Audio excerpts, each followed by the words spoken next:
was very unpleasant to see those.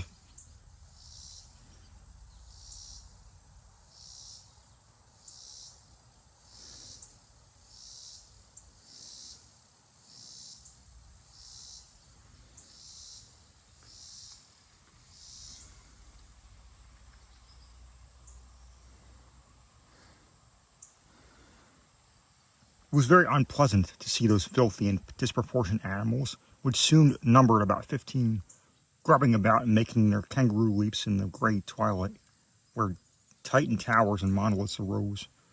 But it was still more unpleasant when they spoke among themselves in the coughing gutturals of gasps.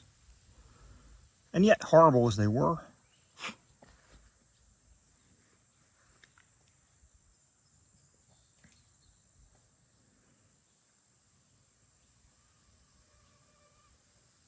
they were not so horrible as what presently came out of the cave after them with disconcerting suddenness. It was a paw, fully 2 feet and a half across, and equipped with formidable talons.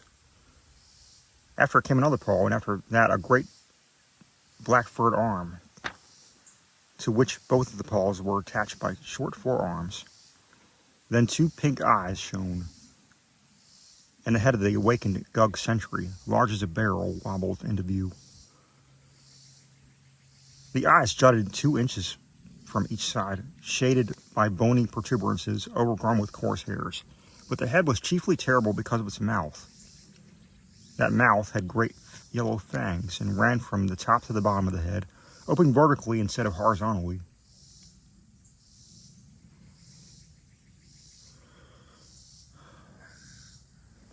But before that unfortunate Gug could emerge from the cave and rise to his full 20 feet, the vindictive gasps were upon him. Carter feared for a moment that he would give an alarm and arouse all his kin, till a ghoul softly gibbered that Gugs have no voice, but talk by means of facial expression. The battle which then ensued was truly a frightful one. From all sides the venomous gasps rushed feverishly at the creeping Gug, nipping and tearing with their muzzles and mauling murderously with their hard-pointed hooves. All the time they coughed excitedly, screaming when the great vertical mouth of the Gug would occasionally bite into one of their number, so that the number of the combat would surely have aroused the sleeping city had not the weakening of the sentry begun to transfer the action farther and farther within the cavern.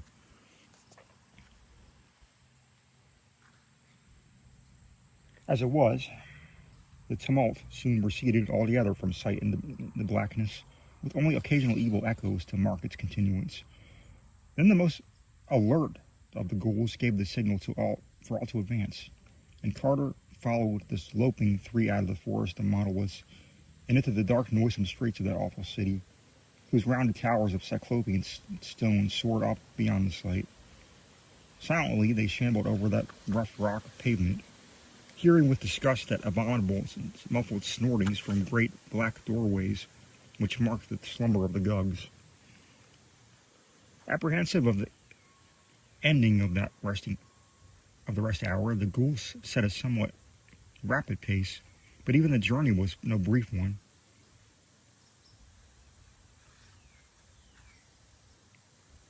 For distances in that town of giants are on a great scale. At last, however, they came to a somewhat open space before a tower even vaster than the rest, above whose colossal doorway was fixed a monstrous symbol in bas-relief, which made the one shudder without knowing its meaning. This was in the central tower with the sign of Kadath, and those huge stepstones just visible to the dusk were beginning of the great flight leading to upper dreamland in the enchanted wood.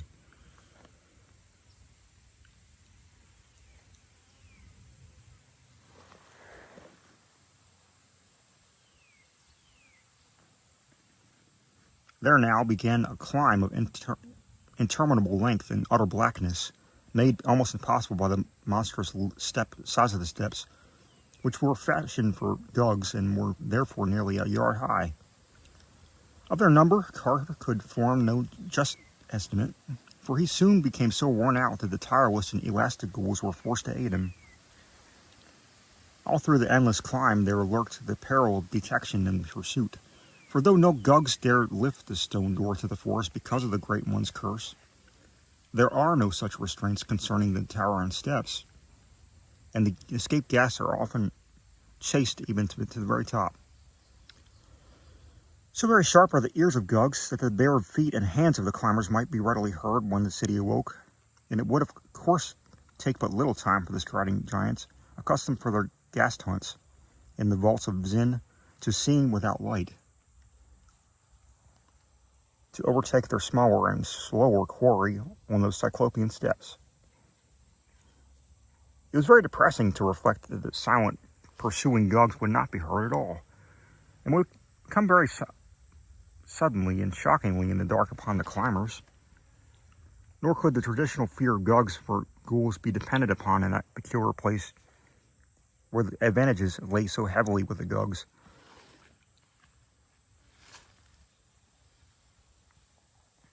There was also some peril from the furtive and venomous gas, which frequently hopped up into the tower during the sleep hour of the Gugs. If the Gugs slept long, the gas returned soon from their deed in the cavern. The scent of the climbers might be easily picked up by those loathsome and ill-disposed things, in which case it would almost be better to be eaten by a Gug.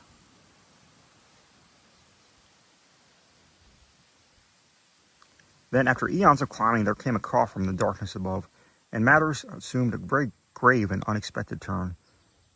It was clear that a ghast, or perhaps even more, had strayed into that tower before the coming of the carter and its guides, and it was equally clear that this peril was very close.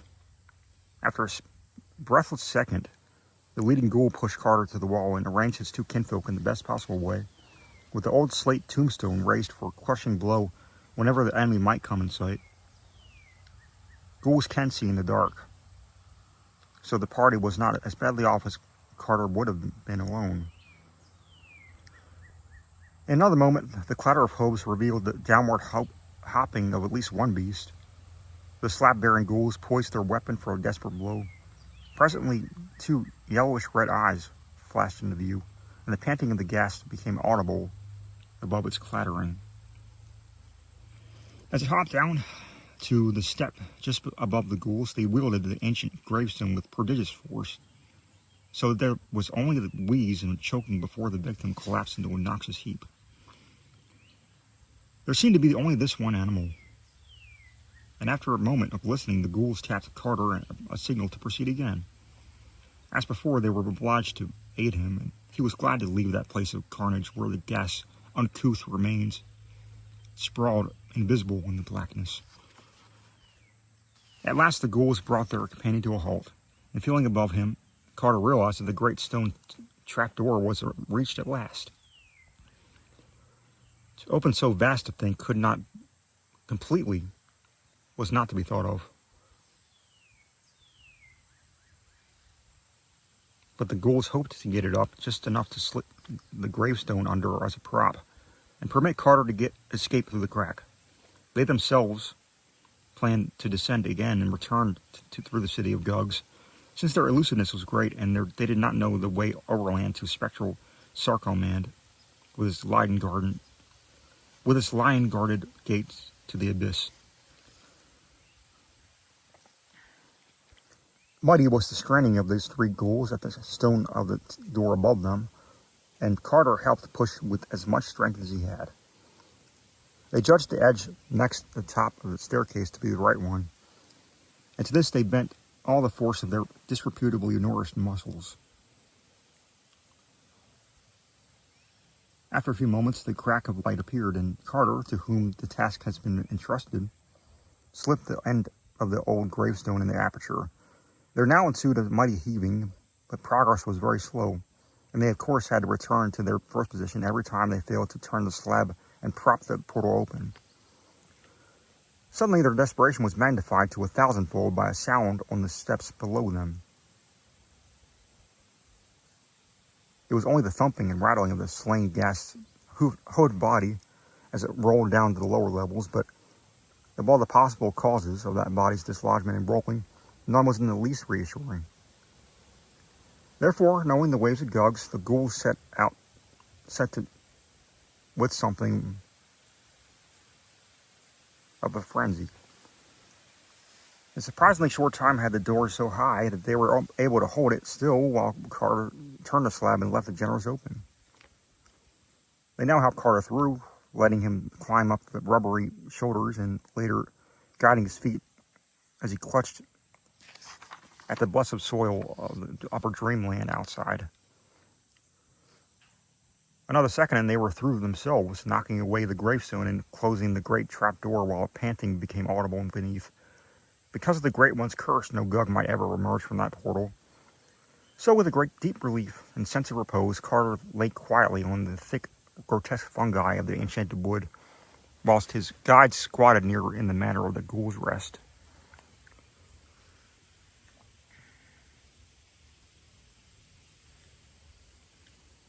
Weird as that enchanted wood through which he had fared so long ago, it was verily a haven and delight after the gulfs he had now left behind. There was no denizen about, for Zugs shunned the mysterious door in fear, and Carter at once consulted with his ghouls about their future course. To return through the tower they had no longer dared, and the waking world did not appeal to them when they learned that they must pass the priests Nash and Kamanta in the Cavern of Flame. So at length they decided to return through the Sarkamon and his gates of the abyss, though of how to get there they knew nothing.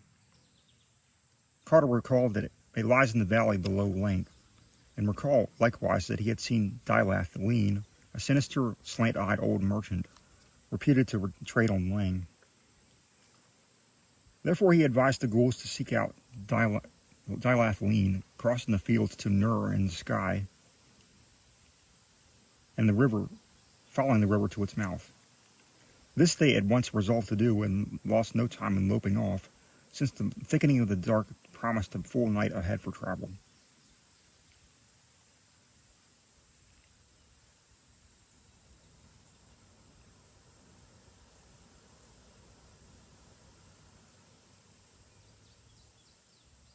And Carter shook the paw of those repulsive beasts, thanking them for their help, and sending his gratitude to the beast which was once Pikmin,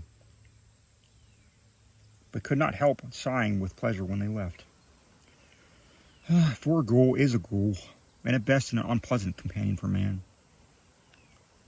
After that Carter sought a forest pool and cleansed himself with the mud of nether earth, thereupon resuming the clothes he had so carefully carried.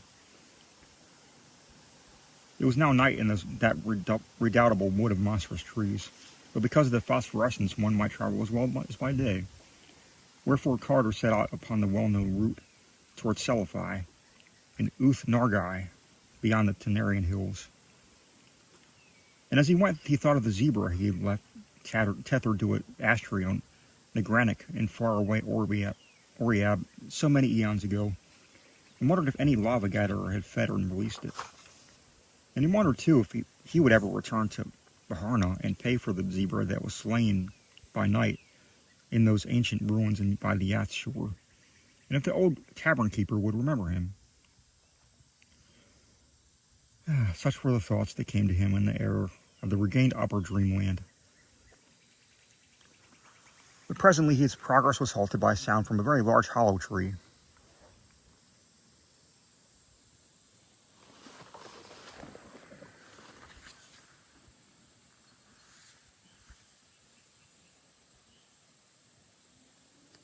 He avoided the great circle of stones, since he did not care to speak with Zeus just now. But it appeared from the singular fluttering that huge tree that important councils were in session elsewhere. Upon drawing nearer, he made out the accents of a tense and heated discussion, and before long he made conscious of the matters which he viewed in the greatest concern. For war on the cats was under debate in that sovereign assembly of Zoogs, It came from the loss of the party which had sneaked after Carter to Othar, and at which the cats had just justly punished for unsuitable intentions. The matter had long rankled, and now, within at least a month, the marshaled Zoogs were about to strike the whole feline tribe in a series of surprise attacks, taking individual cats or groups of cats underwear, and giving not even the myriad of Othar a proper chance to drill and mobilize. This was the plan of the Zoogs, and Carter saw that he must foil it before leaving on his mighty quest. Very quietly, therefore, did Randolph Carter steal to the edge of the wood and send the cry of the cat over the starlit fields. And a great grimalkin in a nearby cottage took up the burden and relayed it across leagues of rolling meadow to warriors, large and small and black, gray, tiger, white, yellow, and mixed, and echoed through near and beyond the sky, even into Othar. And Othar's numerous cats called in chorus and fell into a line of march.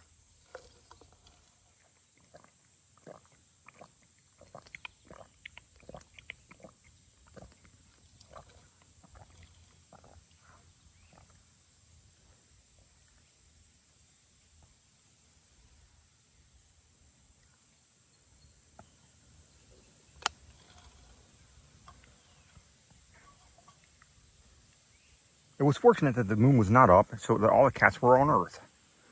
Swiftly and silently weeping, they sprang from every hearth and housetop and poured in a great furry sea across the plains to the edge of the wood.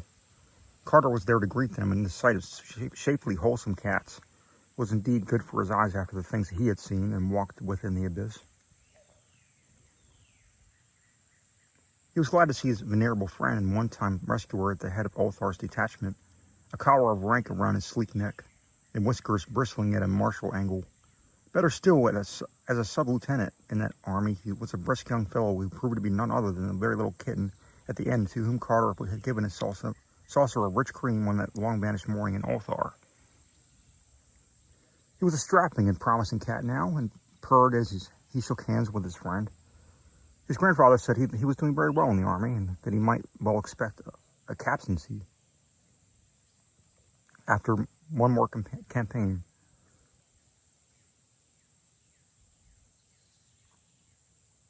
Carter now outlined the peril of the cat tribe and was rewarded by deep-throated purrs of gratitude from all sides. Consulting with the generals, he prepared a plan of instant action which involved marching at once upon the Zoog Council and other known strongholds of Zoogs, forestalling their surprise and attacks and forcing them to terms before the mobilization of their army of invasion. Thereupon, without a moment's loss, that great ocean of cats flooded the enchanted wood and surged around the council tree and the great stone circle.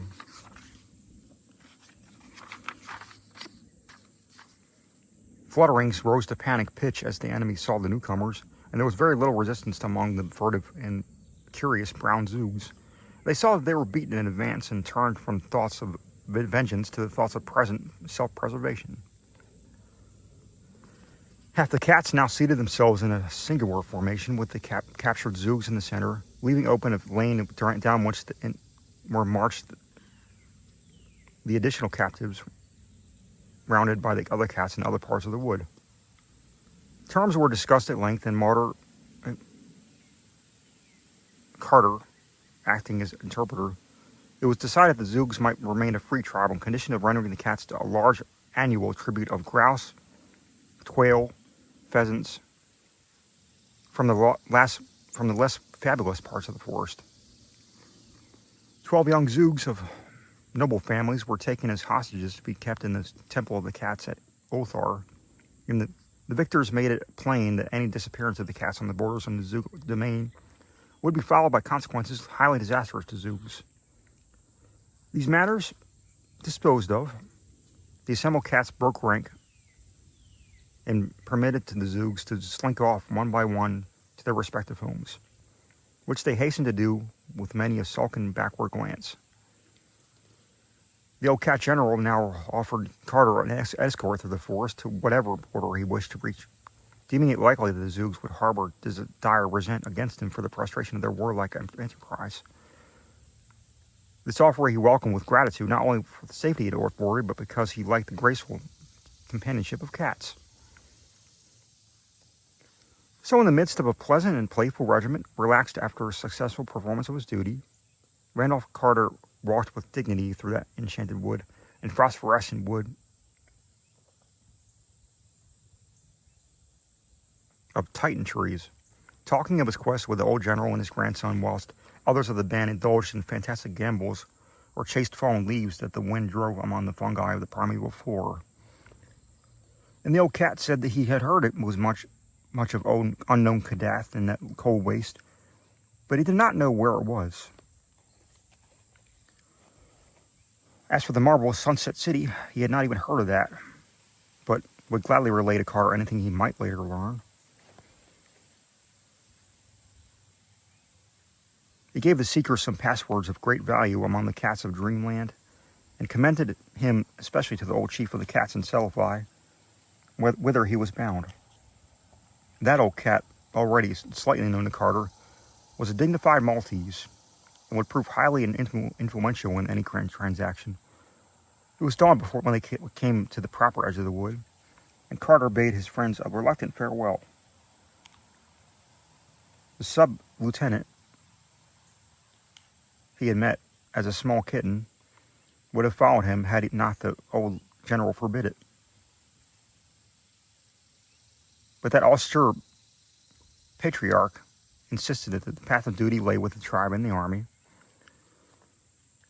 So Carter set out alone over the golden fields that stretched mysterious beside a willow fringed river, and the cats went back into the wood. Well did the traveler know those garden lands that lie betwixt the wood and the Cenarian Sea, and blithely did he follow the singing river Ukranos that marked his course.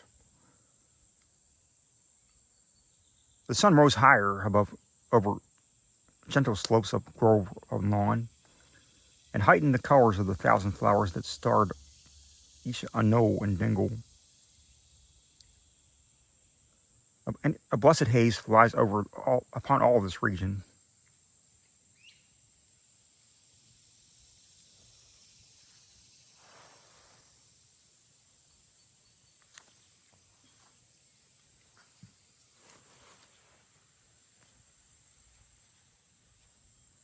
Wherein it has held a little more sunlight than other places hold, and a little more of the summer's humming music of birds and bees, so that men walk through it as through a fairy place, and feel greater joy and wonder than they ever afterward remember.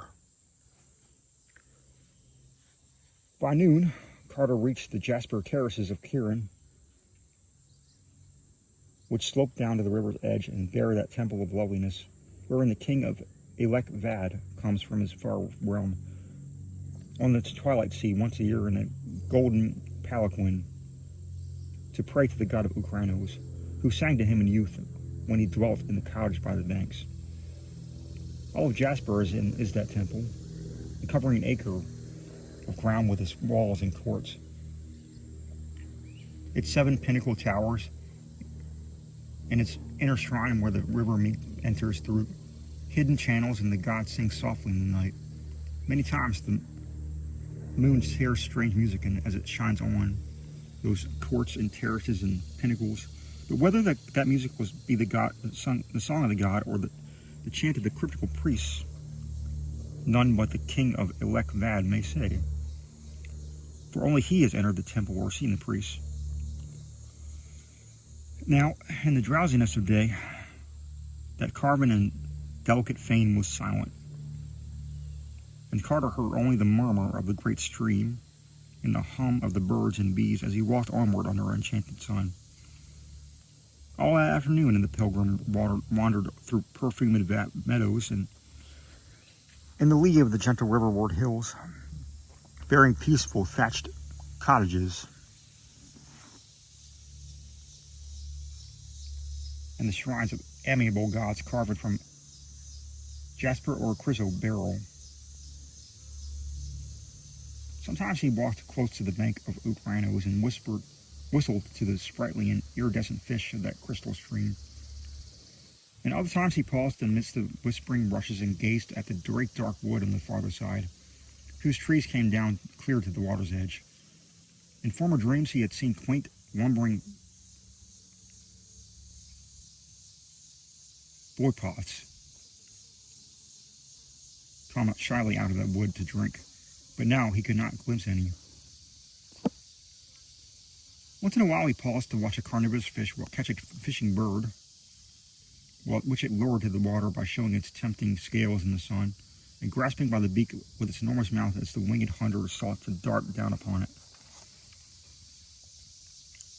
Toward evening he mounted the low grassy rise and saw before him flaming in the sunset the 1,000 gilded spires of Thran.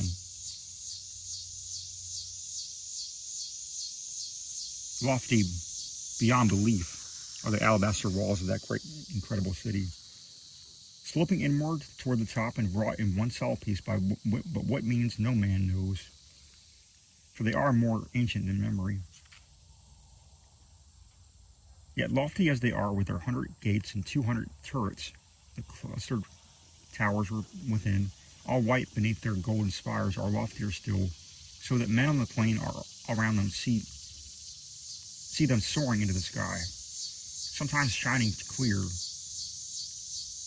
sometimes caught at the top of tangles of cloud and mist, sometimes clouded lower down with their utmost pinnacles blazing free above the vapors. And where Thran's gates open on the river are great wharves of marble, and ornate galleons of fragrant cedar and calamander, riding gently at anchor, and strange bearded sailors sitting on casks and bales with the hieroglyphs of far places.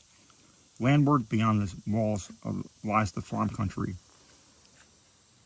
where small white cottages dream between little hills, and narrow roads with many stone bridges wind gracefully among streams and gardens. Down this verdant land,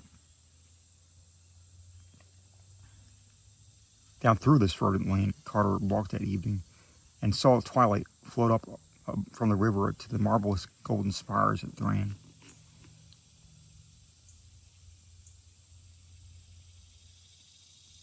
And just at the hour of dusk he came to the southern gate, and was stopped by a red-robed sentry till he told 3 dreams beyond belief, and proved himself a dreamer worthy to walk up Thran's steep, mysterious streets and linger in the bazaars where the wares of the ornate galleons are sold. Then into that incredible city he walked, through a wall so thick the gate was a tunnel, and thereafter amidst curved, undulant ways, winding deep and narrow between the heavenward towers. Light shone through grated and balconied windows, and the sound of lutes and pipes stole timid from inner courts where marble fountains bubbled. Carter knew his way, and edged down through darker streets to the river, where an old sea tavern he found the captains and seamen he had known in myriad other dreams. There he bought his passage to Selfie on a great green galleon, and there he stopped for the night after speaking gravely to the venerable cat of that inn, who blinked dozingly before an enormous hearth and dreamed of old wars and forgotten gods. In the morning, Carter boarded the galleon bound for Selfie and sat in the prow as the ropes were cast out off along, and the long sail down to the Cimmerian Sea began.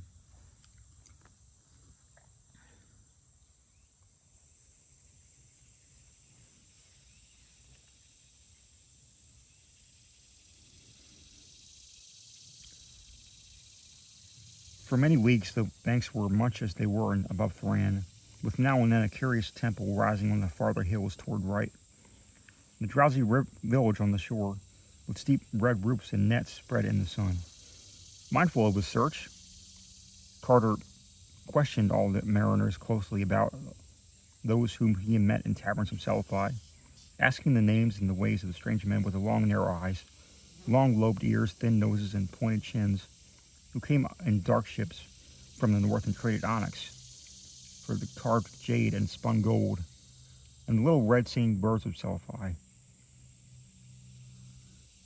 Of these men, the sailors knew not much, save that they talked but seldom and spread a kind of all about them. Their land, very far away, was called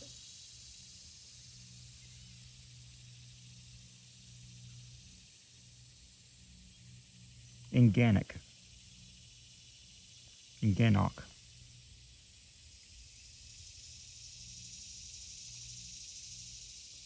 And not many people cared to go thither because it was a cold twilight land, and said to be very close to unpleasant Lang.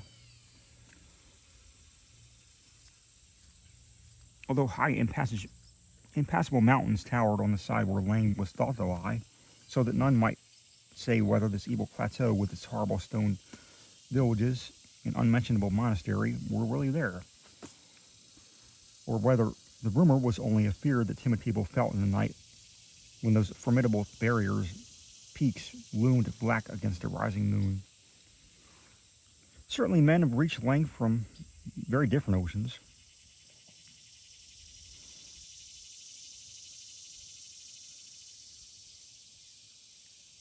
Of other boundaries of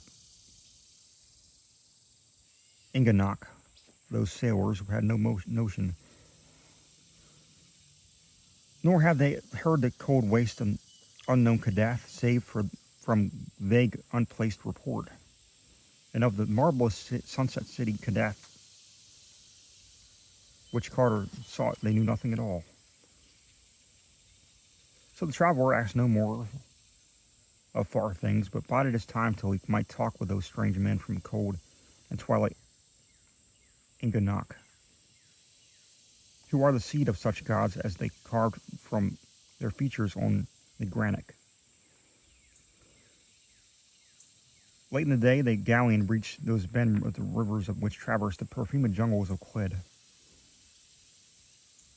Here Carter wished he might disembark, for in those tropic tangles sleep wondrous palaces of ivory, lone, and unbroken, where once dwelt fabulous monarchs of a land whose name is forgotten.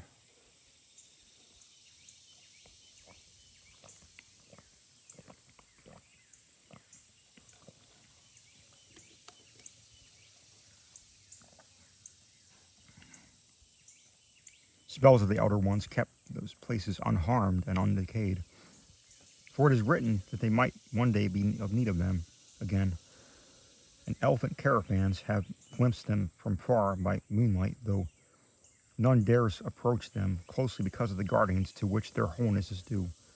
But the ship swept on, and the dusk hushed the hum of the day, and the first stars above blinked answers to the early fireflies on the banks as that jungle fell far behind, leaving only its fragrance as a memory that had been seen.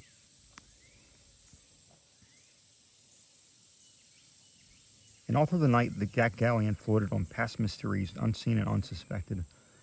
Once a lookout reported fires on the hills to the east, but the sleepy captain said that they had better not be looked at too much, since it was uncertain just who or what had lit them. In the morning, the river had broadened out greatly, and Carter saw by the houses along the Brent banks that they were close to the vast trading city of Kadath on the Cenarian Sea. Here the walls are of rugged granite, and the houses peakedly fantastic, with beamed and plastered gables.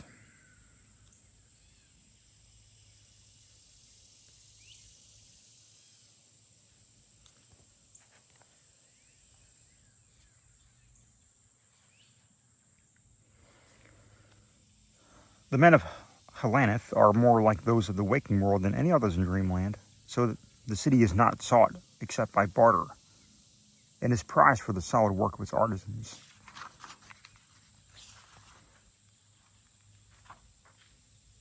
The wharves of Kadath are of oak, and there the galleon made fast while the captain traded in the taverns. Carter also went ashore and looked curiously upon the rutted streets where the wooden oxen carts lumbered and feverish merchants cried their wares vacuously in the bazaars. The sea taverns were all close to the wharves on cobbled lanes, salt with the spray of high tides, and seemed to the exceedingly ancient with their low black-beamed ceilings and casements of greenish bull's-eye panes. Ancient sailors in those taverns talked much of the distant ports and told many stories of the curious men from twilight Inganock, but had little to do to add to what the seamen of the galleon had told. Then at last, after much unloading and loading, the ship set sail once more over the Sunset Sea. Sunset Sea.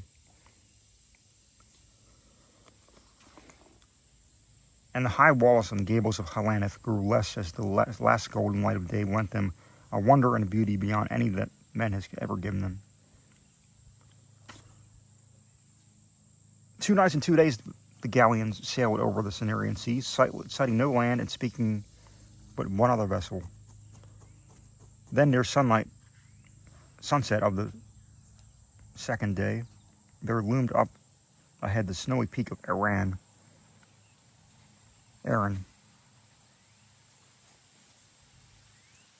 A-R-A-N. With its ginkgo trees swaying on the lowered slopes, and Carter knew that they were come to the land of Uth Nargai and the marvelous city of Seliphi. Swiftly there came into sight the glittering minarets of that fabulous town, and the untarnished marble walls with their bronze statues and the great stone wall bridge where Naraxa joins the sea. Then rose the great green gentle hills behind the town, with their groves and gardens as asphodels, and the small shrines and cottages upon them. And far in the background of the purple ridge of the Ternarians, potent and mystical, behind which lays the forbidden ways in the waking world and toward other regions of dream.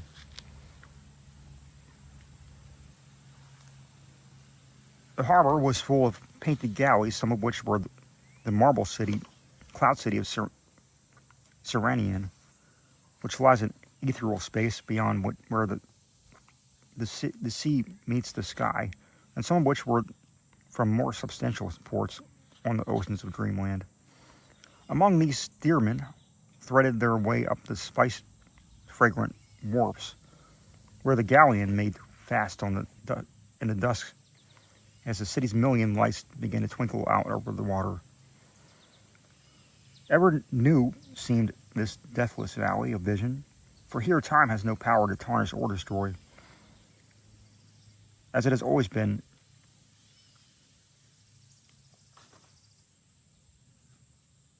is the turquoise of Nath Hortath, and the 80 orchid wreath priests are the same who built it 10,000 years ago. Shining still is the bronze of the great gates, nor are the onyx pavements ever worn or broken. And the great bronze statues over the walls that look down on merchants and camel drivers older than fable, yet without one gray hair in their forked beards.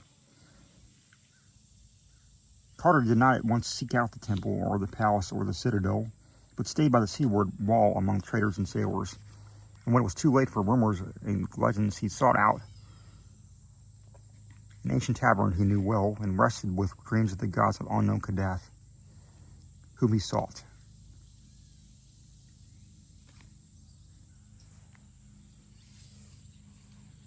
The next day he looked all along the quays for some of the strange mariners of Inganock, but was told that none were now in port, their galley not being due for the north for full 2 weeks.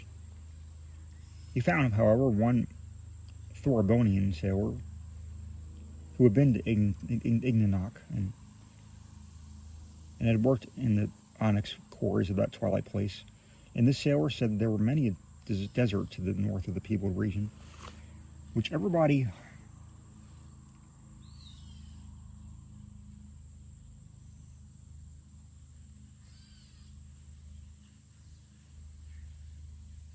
seemed to fear and shun.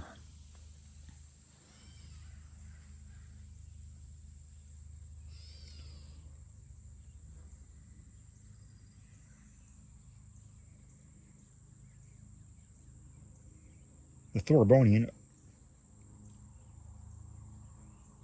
opined that this desert led around the utmost rim of impassable peaks into Ling's horrible plateau, and that this was why my men feared it. Though he admitted that there were other vague tales of evil presences and nameless sentinels. Whether or not this could be the fabled waste wherein unknown Kadath stands, he did not know.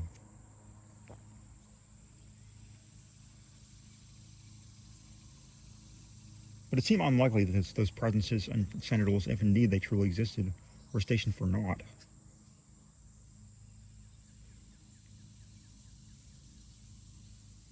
On the following day, Carter walked up the street to the pillars to the turquoise temple and talked with the high priest. Though Kadath is chiefly worshipped in Selphie, all the great ones are mentioned in diurnal prayers.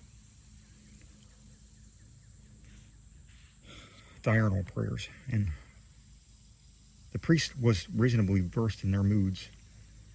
Like Atal in distant Uthar, he strongly advised against any attempt to see them, declaring that they are testy and capricious, and subject to strange protection from the mindless other gods from outside, whose soul and messenger is the crawling chaos, Nyarlathotep.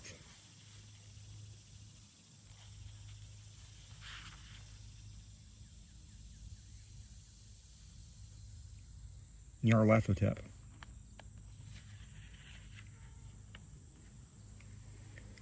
Their jealous hiding of the marvelous Sunset City showed clearly that they did not wish Carter to reach it, and it was doubtful that they would, however, would regard a guest whose object was to see them and plead before them. No man had ever found Kadath in the past, and it might just be well if none ever found it in the future. Such rumors were as told about the onyx castle of the Great Ones were not by any means reassuring. Having thanked the orchid crown priest, Carter left the temple and sought the bazaar of the sheep butchers, where the old chief of Selphie's cats dwelt and sleek and contented. That gray and dignified being was sunning himself on the onyx pavement, and extended a languid paw as his caller approached. But when Carter repeated the passwords and introductions furnished him by the old cat general Uthar, the furry patriarch became very cordial and communicative, and told much of the secret lore of cats, known to cats, on the seaward slopes of Uth-Nargai. Best of all, he repeated several things told him furtively by the timid water cats of Selphie about the men of Inganok, on whose dark ships no cat will go.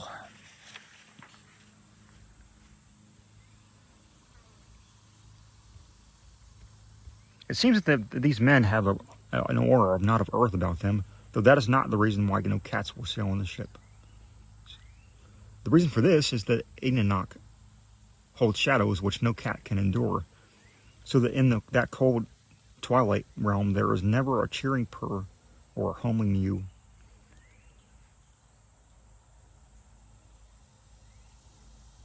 Whether it be because of the things waved over the impassable peaks from hypothetical Lang, or because of things filtering down from the chilly desert to the north, none may say.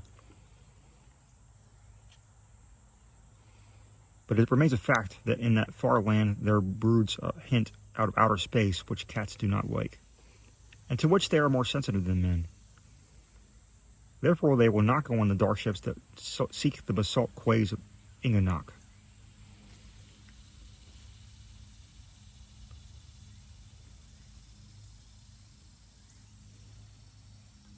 The old chief of the cats told him where to find his friend King Kuranes, who in Carter's latter dreams had reigned alternatively in that rose crystal palace of the 70 delights at Salafai, and in the turret cloud castle of the sky-floating Serenian, it seemed that he could no more find content in those places, but had formed a mighty longing for the English cliffs and downlands of his boyhood, where in little dreaming villages England's old songs hover at evening behind lattice windows, and where great church towers peep lovely through the verdure of distant valleys. He could not go back to these things in the waking world because his body was dead, but he had done the next best thing and dreamed a small tract of countryside in the region east of the Cenarian Hills. There he dwelt in a grey Gothic manor house of stone looking on the sea, and tried to think it was ancient Trevor Towers, but where he was born, and where 13 generations of his forefathers had first seen light. On the coast nearby, he had built a little Cornish fishing village with steep cobble ways, settling therein such people as had the most English faces, and seeking ever to teach the remembered accents of the old Cornwall fishers.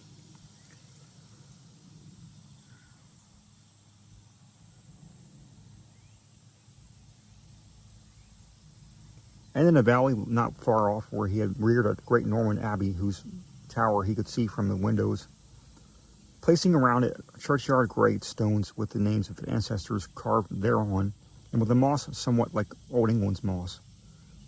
For though Kyrenius was a monarch in the land of dream, where all imagined pomps and marvels, splendors and beauties, ecstasies and delights, novelties and excitements at his command, he would have gladly resigned forever the whole of his power and luxury and freedom for one blessed day as a simple boy in that pure and quiet England, the ancient beloved England which had molded his being, of which he must always be immutably a part.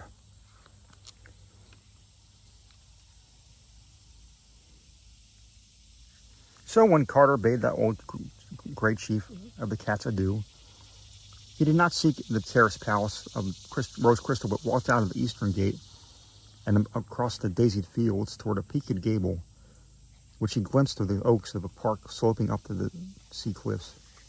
And in time he came to a great hedge and gate with a little brick lodge, and where he rang the bell, and there hobbled to admit him no robed and anointed lackey of the palace, but a small and stubby old man with a smock, who spoke as best he could in the quaint tones of far Cornwall. And Carter walked up the shady path between the trees, as neatly as near as possible to England's trees, and climbed the terraces among the gardens set out in Queen Anne's time. At the door, flanked by stone cats in the old way, he was met by a whiskered butler in suitable livery, and was presently taken to the library where Kyrenius, lord of the Nargai, and the sky around the Serenian, sat pensive in a chair by the window, looking on his little seacoast village and wishing that his old nurse would come in and scold him because he was not ready for that hateful lawn party at the vicar's, with the carriage waiting and his mother nearly out of patience. Kyrenius, clad in a dressing gown of the sort favored by London tailors in his youth, rose eagerly to meet his guest, for the sight of an Anglo-Saxon from the waking world was very dear to him, even if it was a Saxon from Boston, Massachusetts, instead of from Cornwall. And for long they talked of old times, having much to say, but because both were old dreamers and well versed in the wonder of incredible places. Kyrenius, indeed, had been out beyond the stars in the ultimate void, and was said to be the only one who had ever returned sane from such a voyage.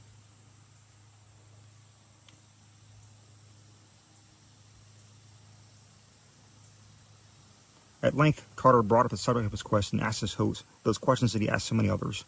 Kyrenius did not know where the Kadath was, or the marvelous Sunset City, but he did know where the great ones were very dangerous creatures to seek out, and that the old other gods had strange ways of protecting them from impertinent curiosity.